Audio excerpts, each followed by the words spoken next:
So today we're going to be reading the book of Matthew.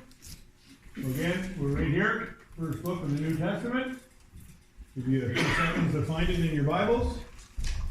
I want you to think about the fact that I am always, pretty much always, talking about the fact that how we're all called to ministry. As soon as we come to, did I mess up my mic again? Did I break it? I think I did. Okay. No? Okay. That as soon as we come to faith, there is a ministry for us.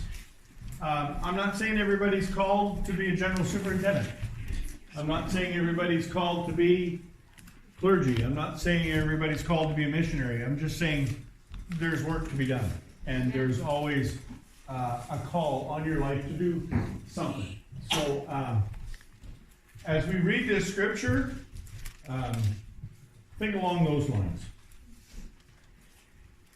So Matthew chapter 10, beginning at verse 1, it says, yes, please stand.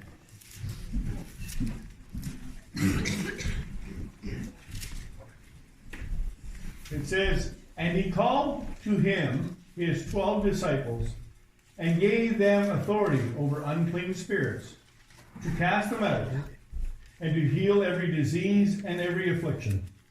The names of the 12 apostles are these. First, Simon, who is called Peter, and Andrew, his brother, James, the son of Zebedee, and John, his brother, Philip and Bartholomew, Thomas and Matthew, the tax collector, James, the son of Alphaeus and Thaddaeus, Simon, the Zealot, and Judas Iscariot, who would betray him. These 12 Jesus sent out, instructing them, go nowhere among the Gentiles, and enter no town of the Samaritans, but go rather to the lost sheep of the house of Israel.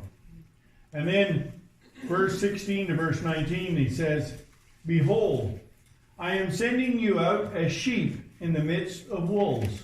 So be wise as serpents and innocent as doves. Beware of men, for they will deliver you over to the courts and flog you in their synagogues. And you will be dragged before governors and kings for my sake, to bear witness before them and the Gentiles. When they deliver you over, do not be anxious how you are to speak or what you are to say, for what you are to say will be given to you in that hour. You may be seated.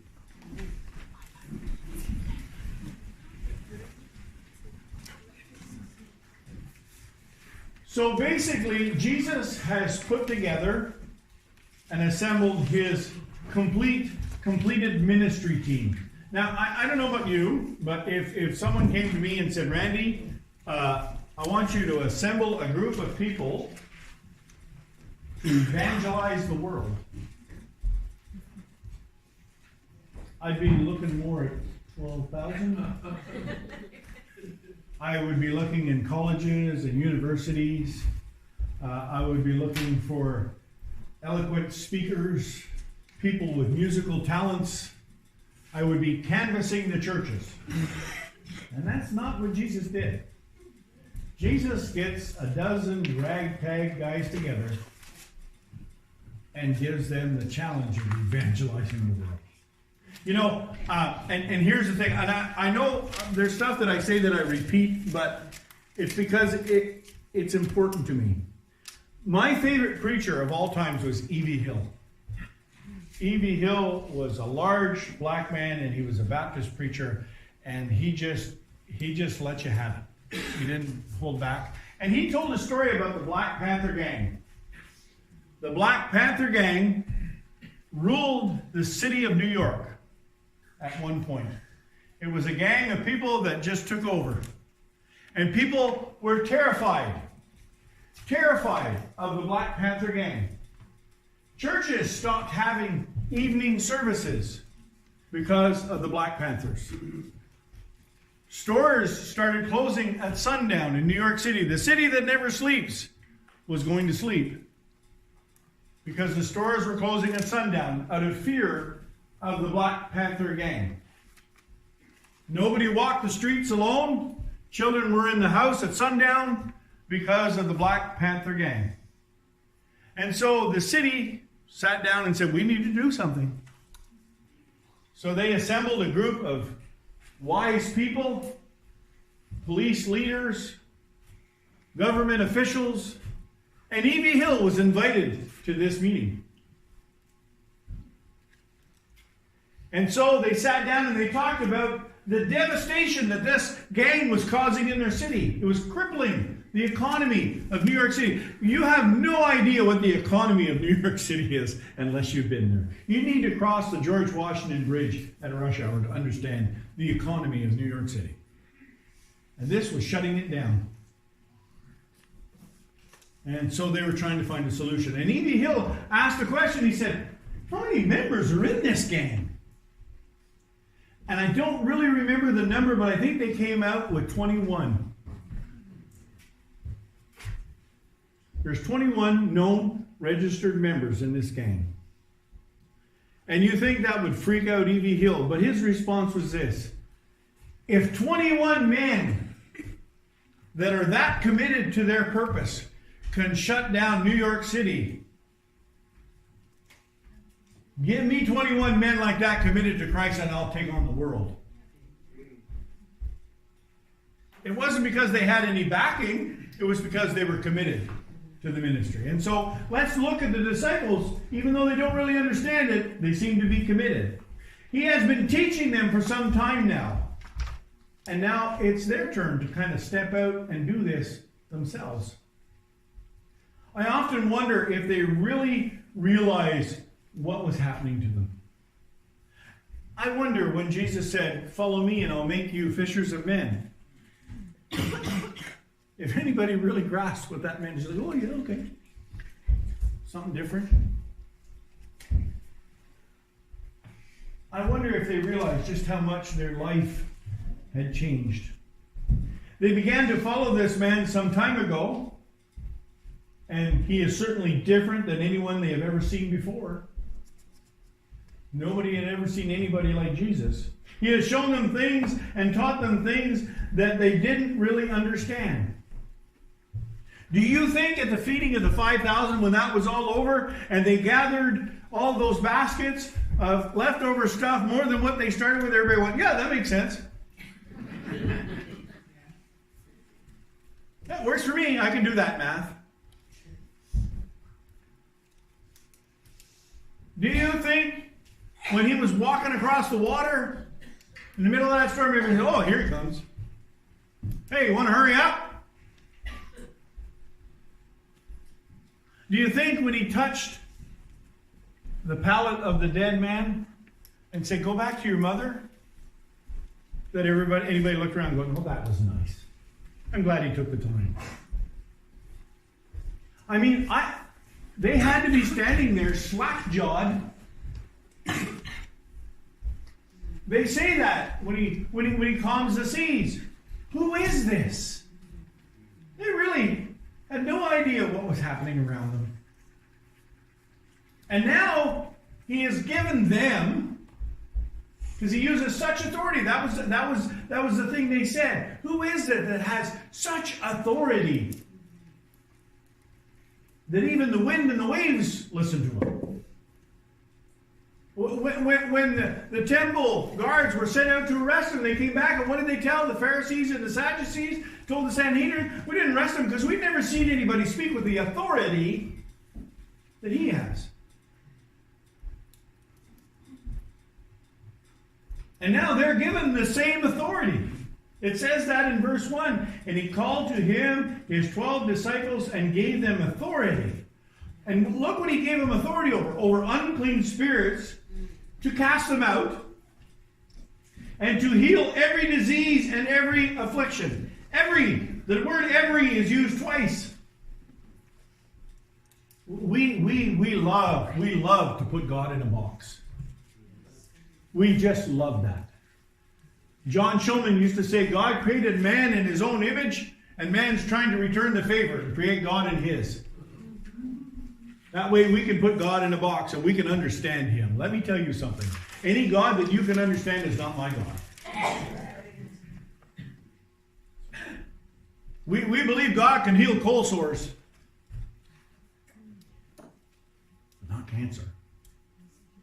And yet we stand in a church that has 3 or 4 people who are diagnosed with stage 4 cancer. And they're here with us. We have people that the doctors gave up hope, and they're here with us.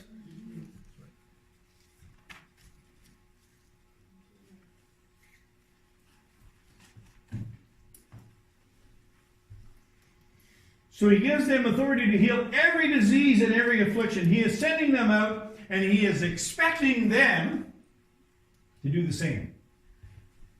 Could somebody give me a glass of water? So in verse 16, I want you to understand, I didn't read it in our original text, but in verse 16, he kind of describes where he is sending them, or rather, he describes who he's sending them to, and he says, we know that he says, behold, I am sending you out. I'll get to who he's sending them to. But again, do they really realize that this is going to be their life from now on? Do you think they are prepared for this? Or more importantly, do you think they feel they are prepared for this?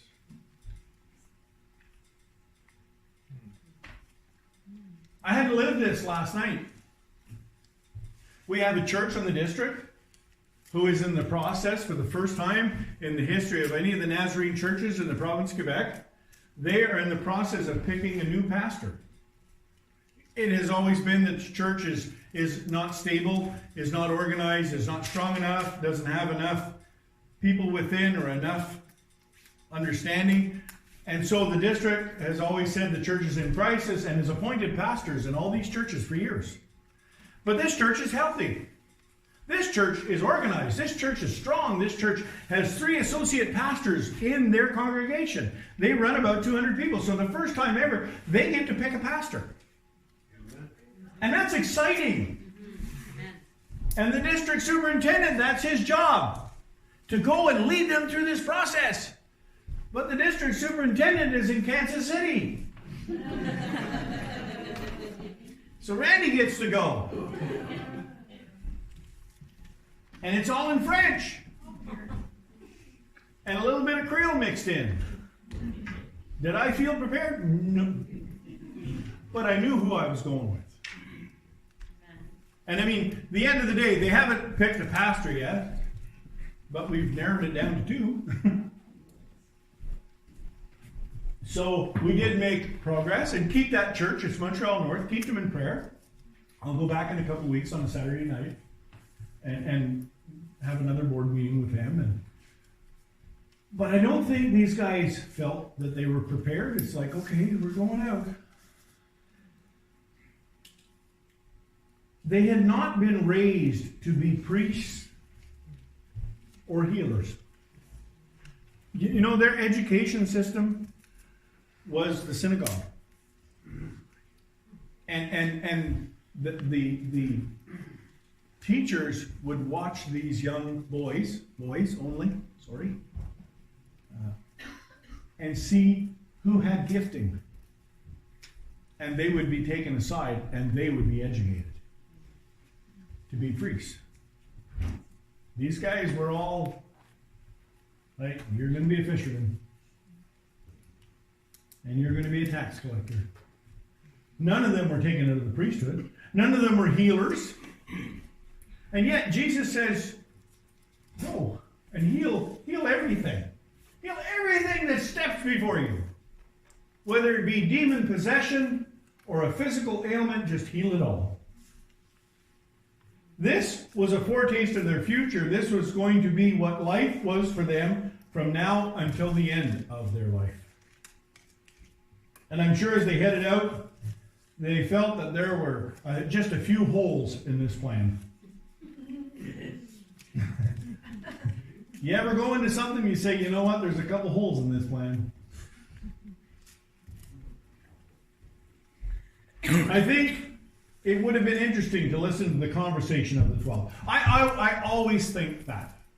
When I read Scripture and I read about stuff that's happening, I always wonder about the conversation around the fire after, or the conversation down the road. It's like, okay, guys, here we go. Whew, this is it. And look at the description of people they are being sent to. Verse 16, it says, "Behold, I am sending you out as sheep in the midst of wolves." Now there's some encouragement for you. I'm sending you out as sheep in the midst of wolves. I don't know if you figured it out, but wolves eat sheep. That's their main diet. When I was trucking, I was running up to Val d'Or for a little while, and I went up to just about James Bay one time. And it's very interesting. It's a different world up there. And I had a conversation with an Inuit gentleman. And he said to me, and he never opened his mouth when he spoke. He talked like this all the time.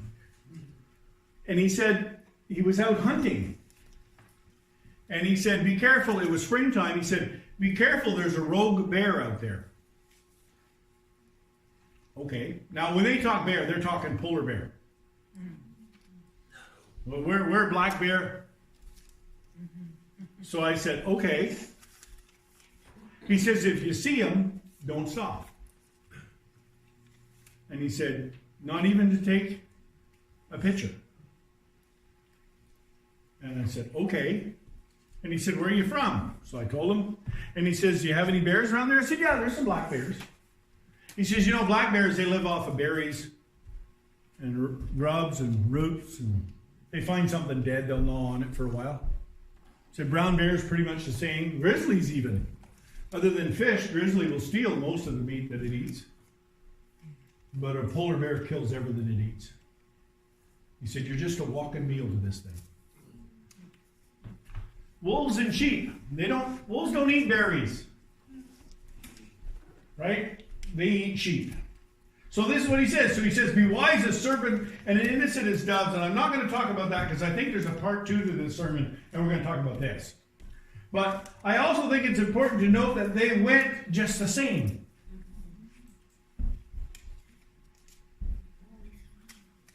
I mean, that's kind of the definition of a hero, right? General Patton said a hero is just someone who ran out of options. And so he says, I'm sending you to the most dangerous place you could go. You're sheep, and I'm sending you to take care of the wolves. And they go, okay, let's go. We don't always have the luxury of being prepared for what happens in ministry. As a matter of fact, we don't have the luxury of being prepared for life in general. Because just when you think you've got a grasp on things, life throws a curveball. And you know, I used to say it often and I stopped saying it, but I'm going to say it again this morning. I don't pray for easy days. I don't. I just pray that God gives me the strength to stand up in the hard ones. Because I know they're coming.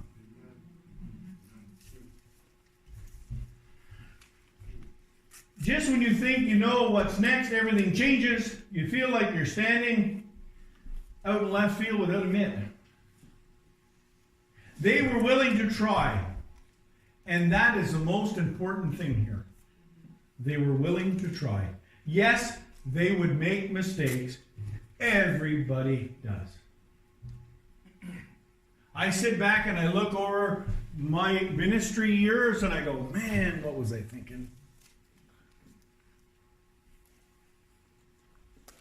Last night I left the meeting and the meeting went very well and I was like, I should have said this and I should have said that and I should have done this and I should have done that. We can all make mistakes. Everybody makes mistakes. I have been reading Exodus lately. I read it quite a bit this week because I was looking at the life of Moses. And I see that he wasn't perfect. that he made all kinds of mistakes. I look at Jonah and how his ministry went. Look at Jonah. God says, go here, and he goes there. That's ministry. And God goes, oh yeah? Puke. Try again, buddy. And when that ministry is successful, what does he do? He whines and pouts about it. I knew you'd save them.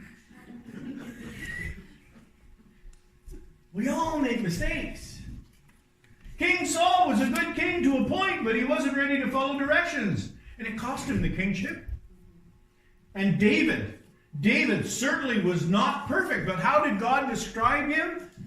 He had a heart of God. Man after my own heart. You know, the devotional that I read last night at the board meeting is when you're trying to pick a pastor, was that story when Samuel comes and he says to Jesse, bring me your boys. And they bring the first one out and he goes, he's good looking, he's big, but he's not the one. So he brings out the next one and he goes, no, that's not the one. He brings out the third. No. He runs 10 more past him, or 7 more past him. And he goes, none of them. Don't you have any more? He goes, well, there's the little kid there, David, the little twerp. He's out looking after the sheep. Well, he says, we're not going to sit down and have this sacrificial meal until he gets here, so call him. So they send for him. And David walks in. And God says to Samuel, that's him. Because I don't look at his body, I look at his heart.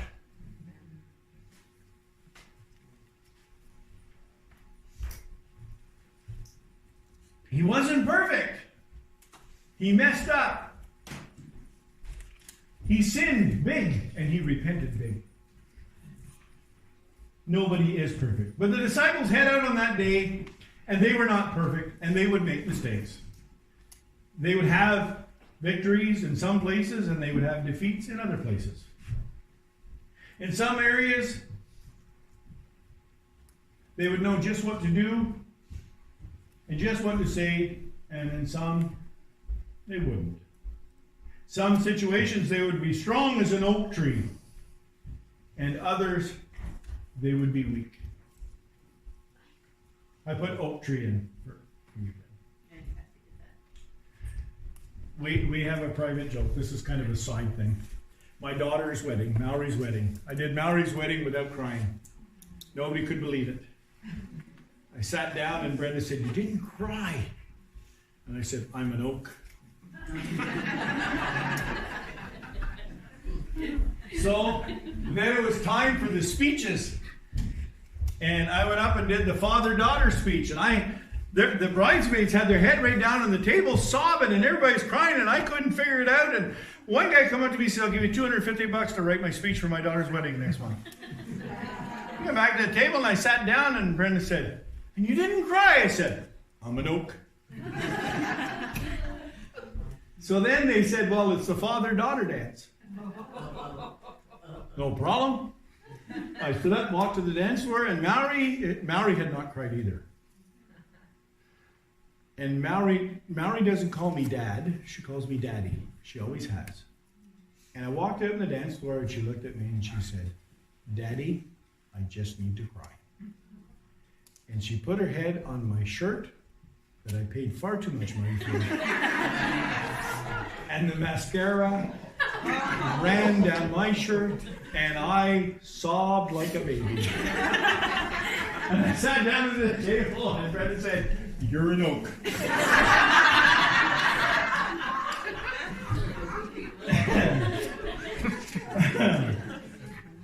Some places they would be strong like an oak tree. And other places they would be weak because they needed to be. In times they would need to be strong and unmoving, and other times they would need to bend. And they were going to have to learn when to be either of the two. These men were not completely prepared for what they had to do. And truth is, they would never be prepared. And sometimes they would have to learn how to face rejection and not let it stop there. and destroy the ministry. That's probably what we're going to look at next week. The town doesn't want to hear, dust off your feet and move on. This is not easy to do. You have the most important news in the world. And all you want to do is deliver it to them. What they aren't interested in. That's so hard. There are things in life that are so hard. Thursday night, Mallory and I took Austin into the Montreal Children's because he had been sick for about 8 days. And that was hard on Mallory. It was hard on both of us. All of us. Everybody. Brenda was at home wondering. And they had to examine the baby. And that's terrible. That's a terrible experience. It's gut-wrenching to watch. They scream, they yell, they fight. And you have to physically hold them. And some of you notice a scar on my hand here and there and up here. I fell when I was about 10 and I cut my hand pretty severely, and they had to take skin from here and put it here. And I don't know why.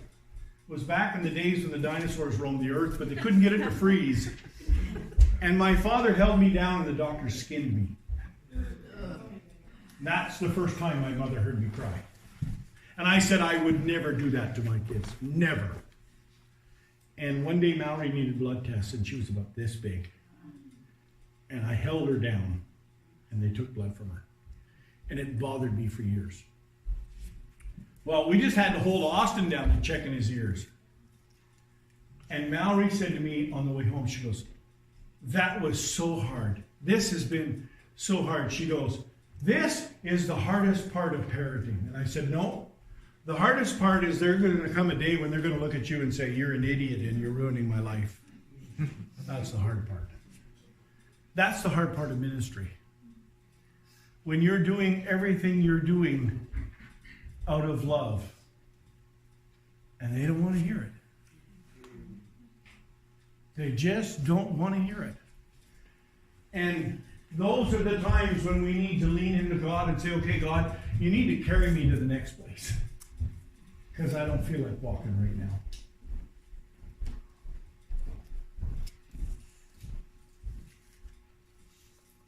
Jesus, in his instructions to them, tells them that they are going to be a place and a people who just don't want to hear what they have to say. In verse 14 it says, and if anyone will not receive you or listen to your words, shake the dust off your feet when you leave that house or town. And this doesn't have anything to do with them. It's all about the message they bring. Jesus knows all about these things, and he is sending them out because they need to learn and experience these things for themselves. And they will learn the most important aspect of ministry. I basically think that there are 2 rules to ministry. Rule number 1 is leave yourself at the door. If you're going into ministry because it's something you want and you're doing it because you have something to do with this and it's going to be done your way, forget it. It's going to be a lifetime of frustration. And rule number 2, the most important rule, is lean on him. This life we live and the ministries that we are given are not ours, but God's. This is his plan for us and for the people he sends us to. In our own lives and the way we live and in the different ways that we are learning and growing, we will need to lean on God and ask him to fill in the holes in ministry. To give us his strength when we are weak, and to encourage us when we are down. See, last night, after the meeting, I start thinking, well, I should have done this. I should have done that. Maybe I should have said this. Wonder what would happen if I would have suggested that. And I'm driving down to Metropolitan, and Ian calls me and says, so how'd it go? So I told him, and he goes, that's amazing! They got it down to 2 people already. I said, yeah. Well, I think that's great. Well, I think I should have said no. They got it down to 2 people. Now let them sit on it for a couple weeks. And let them talk among themselves. They need to figure this out. We're not going to figure it out for them. I mean, it's a great day when you can pick and choose for yourselves as a congregation and for a board who's going to be your pastor. But it's tough work. And I don't think anybody realized till they left the meeting last night that there's a lot of responsibility. Because we're not looking for the guy we like, we're not looking for the one who's been here the longest, and we're looking for the one that God said to Samuel, that's him. Yes. Even if the other guy's your best friend. Because if this guy's mad at you because you voted for that guy, he never should have been pastor in the first place. You should understand that you're voting God's heart. And so Ian encouraged me and just said, hey, that's great. You led them down the road and they made some decisions. Better than I thought we were going to get. Let it simmer. See what happens when you go back on the 23rd. To encourage us when we are down. To pick us up when we fall and hold us when we need it. You see, often God is not looking for someone who is strong in themselves, but someone who has a heart that will call on Him for strength. He is often looking for someone who will stand the test because they are in the image of Him. People who, when they fall, are willing to stand up with the help of Him and start over as many times as it takes. I love Paul. I remember when David first started coming to this church, he didn't like Paul. He would read, no, not that Paul. The rival Paul. I don't start fighting. We'd say, he just rubs me the wrong way. I always loved Paul. You know why? Not because he never got knocked down. He got knocked down all the time. I loved him because every time he got knocked down, he just stood back up again and said, okay.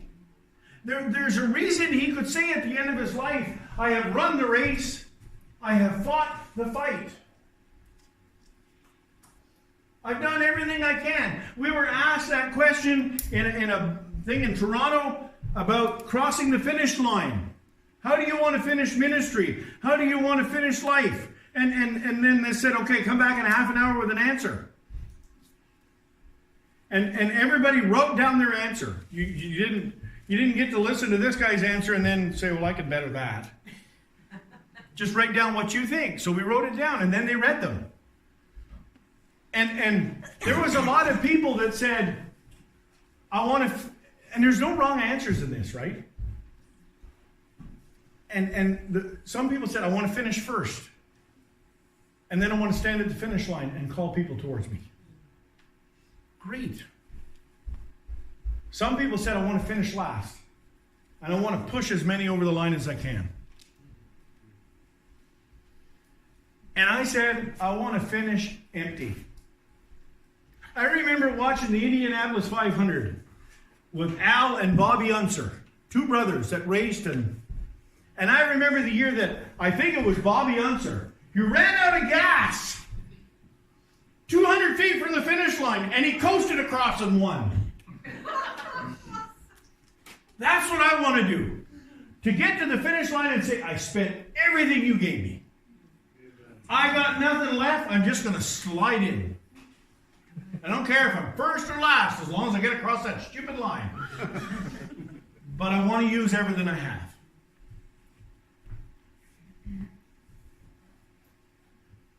And that takes the ability to stand back up again, because you're going to get knocked over.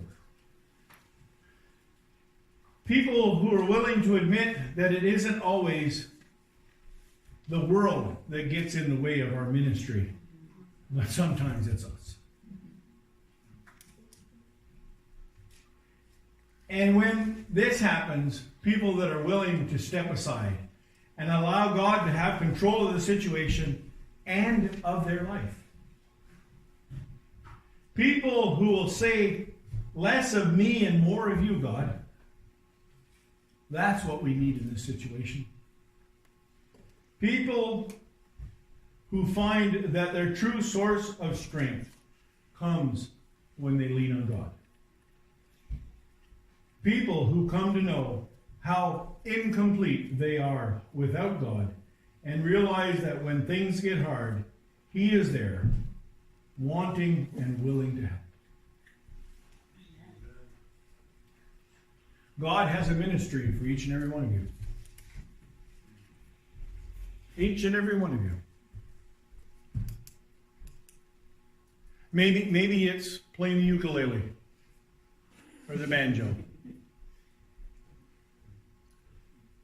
Maybe it's the food pantry, the street ministry, soup kitchens. Maybe it's just hospitality. Maybe it's greeting cards. Maybe it's prayer. That's a heavy ministry. Maybe it's just raising your family the way you should.